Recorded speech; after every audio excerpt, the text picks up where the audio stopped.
Yes, Lord. Ladies and gentlemen, brothers and sisters, saints and sinners, every person in this room this morning has been through some things that have the potential to destroy them. Every person in church this morning, whether they will admit it or not, has been through some things that could have took them out. But the shout is on this Sunday morning is that when you begin to reflect over your life and see all that you've been through, you can say that you still survive. Can I tell you that there is no shout like a survivor's shout? There is no praise like a survivor's praise. Because there's a different kind of worship and experience. When you know the devil had a plan to destroy you. When you know the devil had a plan to kill you. But God led you around that plan. And when you are a true survivor, you don't care about what the person sitting beside you has to say. The truth is, if they knew your hell, they would stay out of your hallelujah. A lot of times, they don't know what you've been through. So they want to bother your breakthrough. They weren't there when bills were high and God came through. They weren't there when you had more bills than you had Benjamin. They weren't there when you were sick and God healed your body. But that's why you're in church this morning. Because you can testify that I am a survivor. Somebody knows that there's so much that the Lord has done for me. When I was a sinner, He set me free. All of my burdens, He's helped me to bear. All of my sorrows, He's helped me to share. And I can't pay the Lord, but I like to tell Him, thank you, sir. Whether you know it or not, everything that happened to me that was good, God did. He picked me up and turned me around. Placed my feet on holy ground. Because everything that happened to me that was good, God did. This morning I really could throw the mic out into this congregation. And anybody who was to catch it could preach this sermon better than I could. Because you've all survived some bad things in your life. You survived some bad relationships. You survived some bad economical times to the point where you had more month than you had money. You survived seasons of depression and loneliness. You survived accidents to the point where it seemed like you wouldn't make it. You survived fake friends and fickle family members. But the truth of the matter is, out of all you've been through, you can say that I still survived. Some people think just because you look good, just because you have what you have, that you haven't been through anything in your life. But the truth is, they don't know your story and all that you've been through. But one thing that you can testify is that my worship is real. See, surviving is just not about making it out, but it's how you came out. You didn't crawl out, but you walked out with your head held high. You didn't just barely make it. You came out stronger, wiser, and better than ever before. And let me say this. The enemy underestimated your endurance. He thought if he threw sickness your way that you would make it. He thought if he threw sickness then it would stop your shout. And he thought that he attacked your finances and would cancel your faith. But the truth be told, here you are in New Jerusalem this morning, still standing, still above, still praising God because you have survived. People don't understand why you praise Him like they do. They don't understand why you do what you do. But they weren't there in the midnight hour when you were drinking tears for water. They weren't there when you had to rock yourself to sleep. They weren't there when you didn't know where the money was going to come from. But the truth be told, it's because of that God that's on your side that you made it this far. Is there anybody glad that we have a God on our side that has brought us through the storm and the rain, and that we still have survived? Maybe me saying that you're a survivor, you don't understand.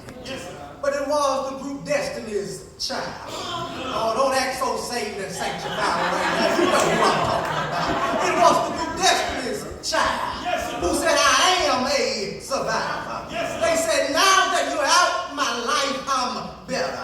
You thought that I would be broke without you, but now I'm richer. You thought I would be sad without you, but I laugh harder. You thought I wouldn't grow without you, but now I'm wiser. Is there anybody that knows? I had some people to lie on me. I had some people to turn their backs on me. They scandalized my name, but because of that great God who was on my side, I survived through it all.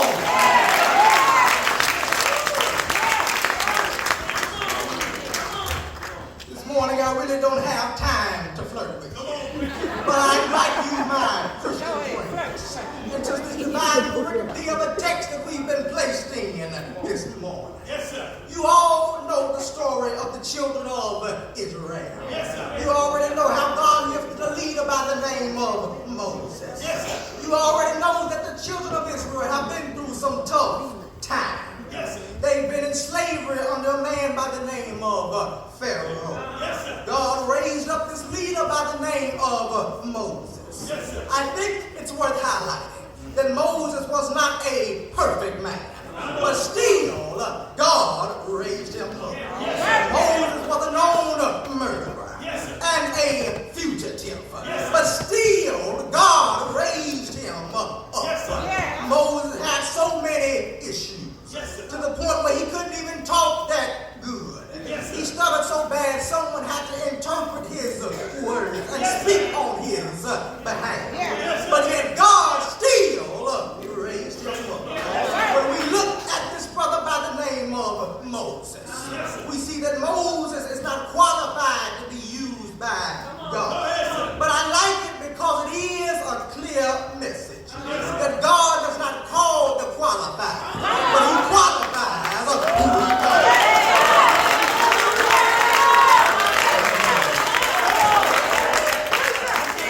Sometimes you think you may not measure up. You may think that you aren't worthy. But this is a good word for somebody.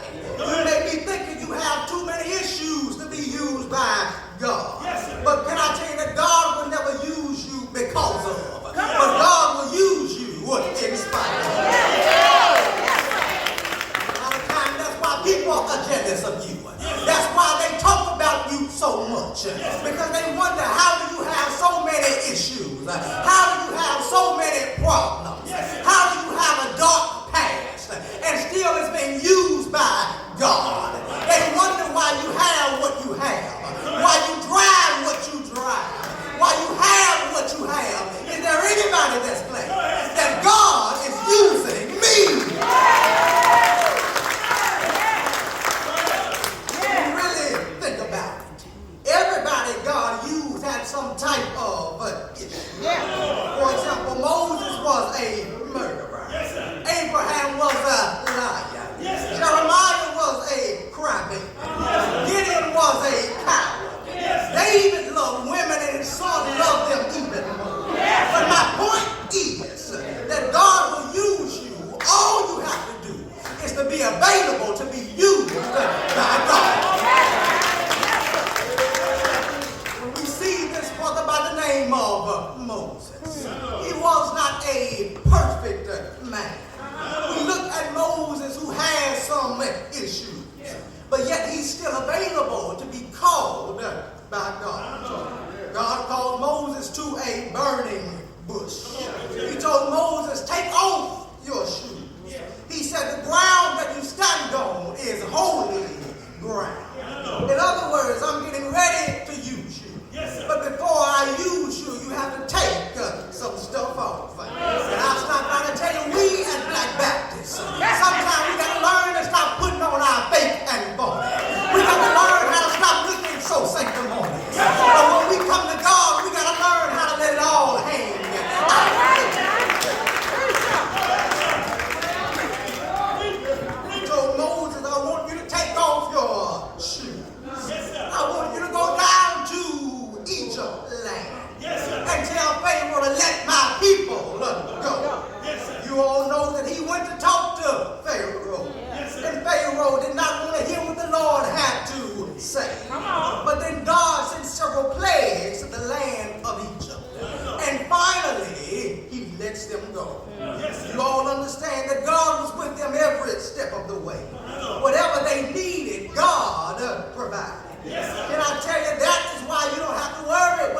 assignment from God.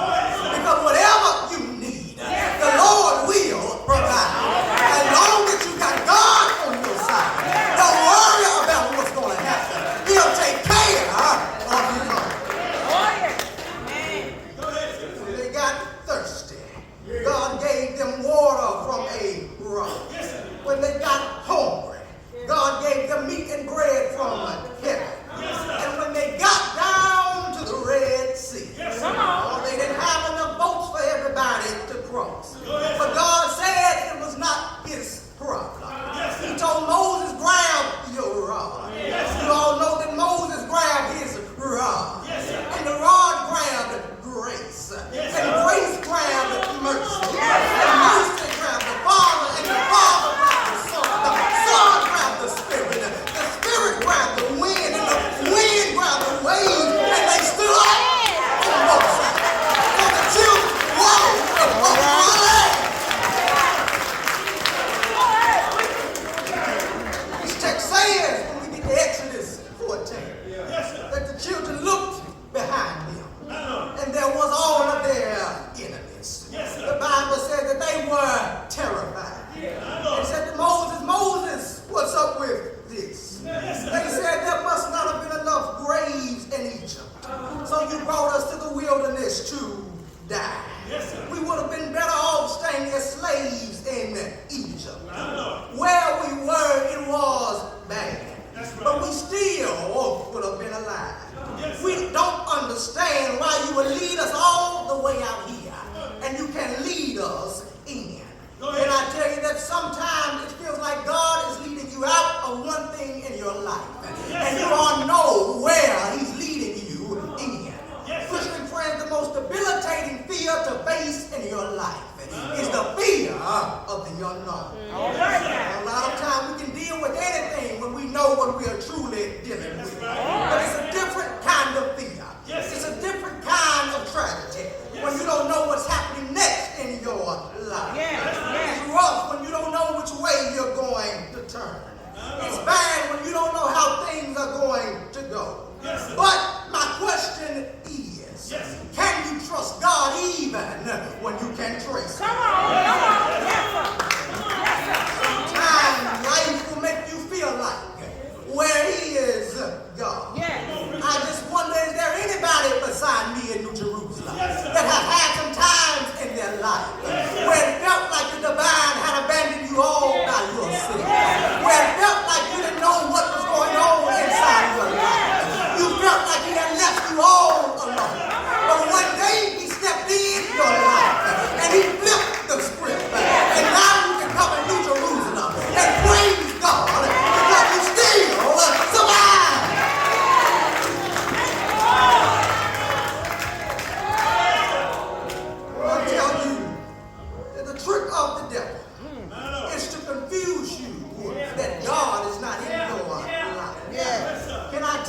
in your life.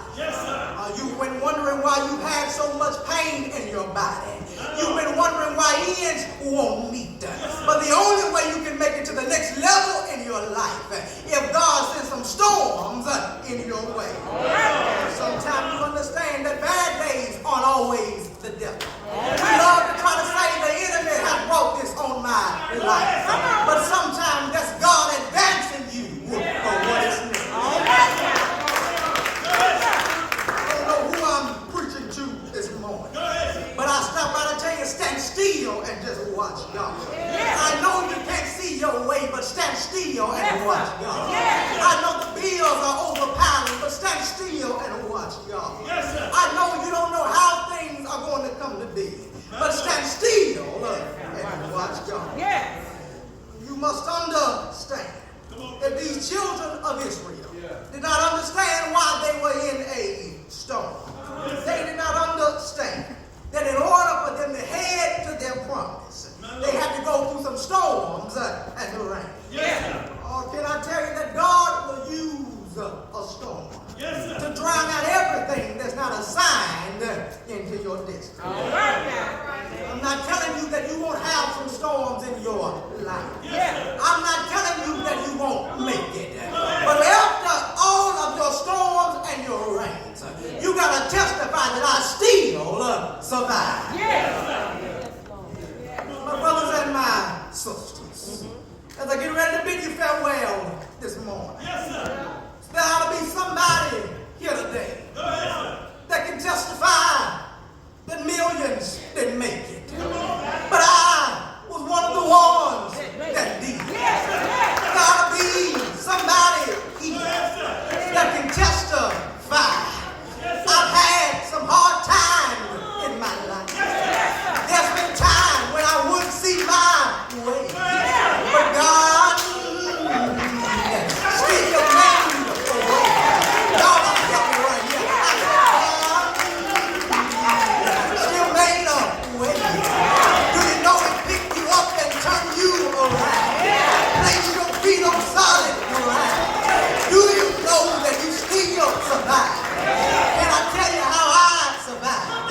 On one Friday on a hill called Calvary, stood an old rugged cross. It was the emblem of suffering and shame. Oh, y'all ought to be shouting right here. I said it was at the cross where I first saw the light and the burdens of my heart.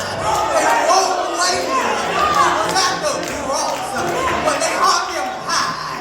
It was at the cross when they spread him wide. It was at the cross when they pierced him in his side. It was at the cross when he hung, bled, and died. Do you know he died? He died, didn't he die? But that wasn't the end of the story. Later in Joseph knew tomb, stayed there all night crying.